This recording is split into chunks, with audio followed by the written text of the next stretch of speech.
Now, the Cleat Hill explosion is being thoroughly investigated, and Richard Fuller is the Conservative North Bedfordshire MP, and he joins me on the line now. Good morning to you, Richard.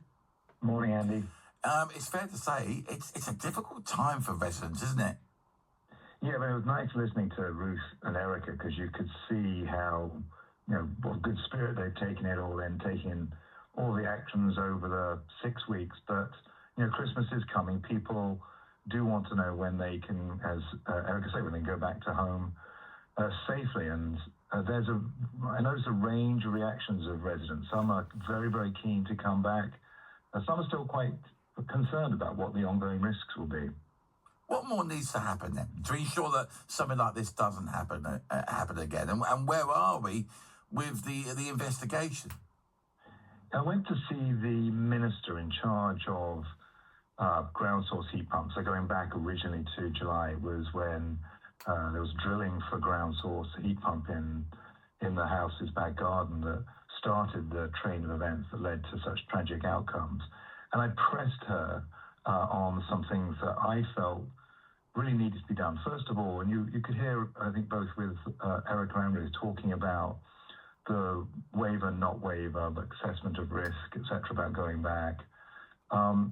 Really, it's not fair to ask residents to sign a waiver about risks. And frankly, I don't think it's even fair to ask local authorities to do it because this is a one-off. The expertise you wouldn't actually find in the local fire service or the police or the local council about what to do with a gas reservoir underneath their residential neighbourhood. And so I've asked the minister, can we get the government to underwrite this issue about people being able to go home safely?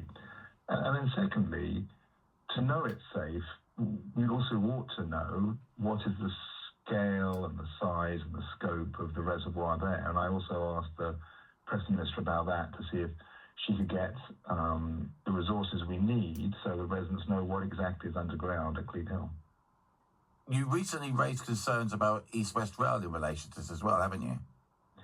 Yeah, because rather bizarrely, letters were going out from East-West Rail to residents in Ravensden, which is the parish that Cleat Hill is in, saying that as they were preparing to understand the next stage of developing the East-West Rail link, they wanted to drill boreholes into the ground.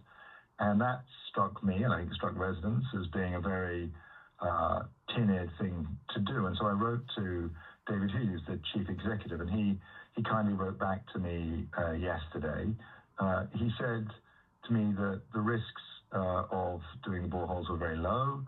He said that the majority would be at depths of 10 meters to 20 meters. And remember, the gas reservoir was struck at 100 meters, so a bit deeper. But some would be as deep as 40 meters.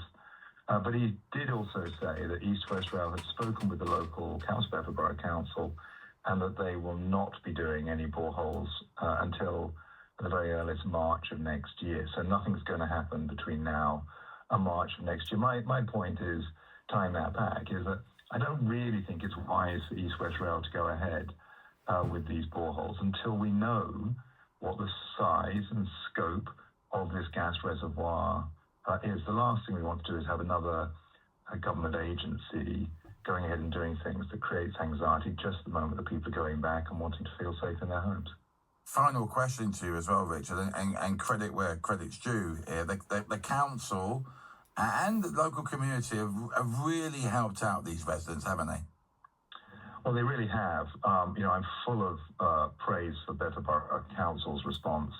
The chief executive, the mayor, their officers have done a really good job in looking after people with very difficult circumstances, going whether they're staying in the Travelodge or other hotels in the area, or they've had house rentals for that period of time. And St Mark's Church, which opened their doors right at the start and have kept those doors open for residents all the way through. It's been a wonderful response from the local community. And of course, I think all of us know that this is a very, very, very unusual, perhaps a one-off experience. But 50 families have been severely impacted, some with young children, some with very complicated, difficult jobs where others are dependent on them doing their job effectively. So it's been nice to see the resilience of the people of Cleat Hill, and very good to see the community response as well. Richard, I thank you for your time. Thank you very much indeed. So Richard Fuller, who is the Conservative North Bedfordshire MP there.